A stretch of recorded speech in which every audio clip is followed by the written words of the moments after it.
Hi, I'm Neil Campbell from Ray White, Gerringong, with the property wrap for October for 2014. Just firstly, properties on the market here in Gerringong. We've got 38 residential properties on the market in Gerringong, 5 rural properties, just mostly smaller acreage properties at the moment. There's 6 properties on the market in Gerringong. There's been no sales of properties in the last month in Gerringong, and there's been 6 transactions in the property market in Gerringong. So those listing numbers are still very low, as we've discussed probably in the last 2 to 3 months, and we thought they would have freed up by now, but that has not been the case. That's keeping pressure on the market with prices very good, particularly in the sub 1 million bracket, and days on market right down to any new listing in Gerringong at the moment selling within 30 days of hitting the marketplace. On the auction front, we've got 4 properties ahead of us in the next month to sell, 4 auction properties. Tonight we actually have the barracks at Bomaderry, the iconic railway barracks, going up for auction. In the next month we then have 31 North Curramore Road at Jamberoo. That's a beautiful home on a lovely acre block up there.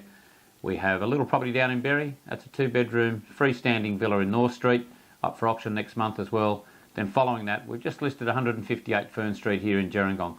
That's an older home, probably, whether it's savable or not, on a huge, almost quarter-acre block right on the edge of town. So that's got a fair bit of development potential, that one. If you'd like any more information on those, let us know. Just to touch on the rural market for the last 12 months, there's actually been 29 rural sales of properties 10 hectares or larger in our market area. That's the market from the Shoalhaven River through to Albion Park.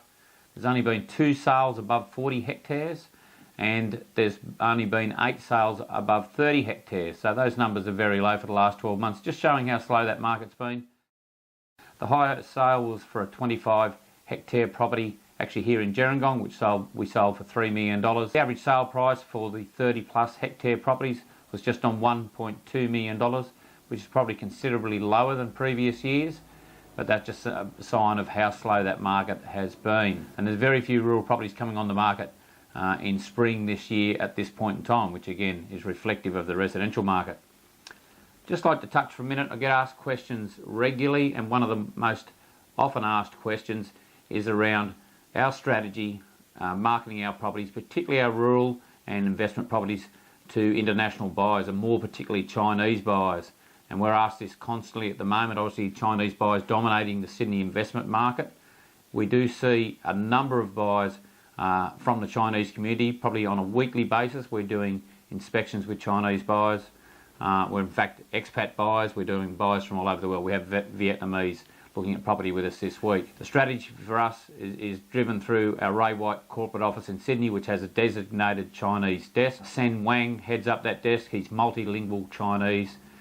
On top of that, Ray White has opened the head office in China, which is actually based in Hong Kong, and that's headed up by Marcus No and Mark Williams, formerly the head of the commercial office here in Australia. Combined with those 2 offices, all our properties in Ray White are listed through the DuY website. That is the largest international portal for property for Chinese. And just with that strategy and the way we market our properties, and the fact that we have now almost 10 Chinese buyers agents in our database, that's how we draw our buyers that way. So that's working particularly well for us at the moment. If you'd like any more information, I'm receiving emails on a weekly basis of questions. Happy to answer your questions as we go. That's it for October. I'll talk to you next month.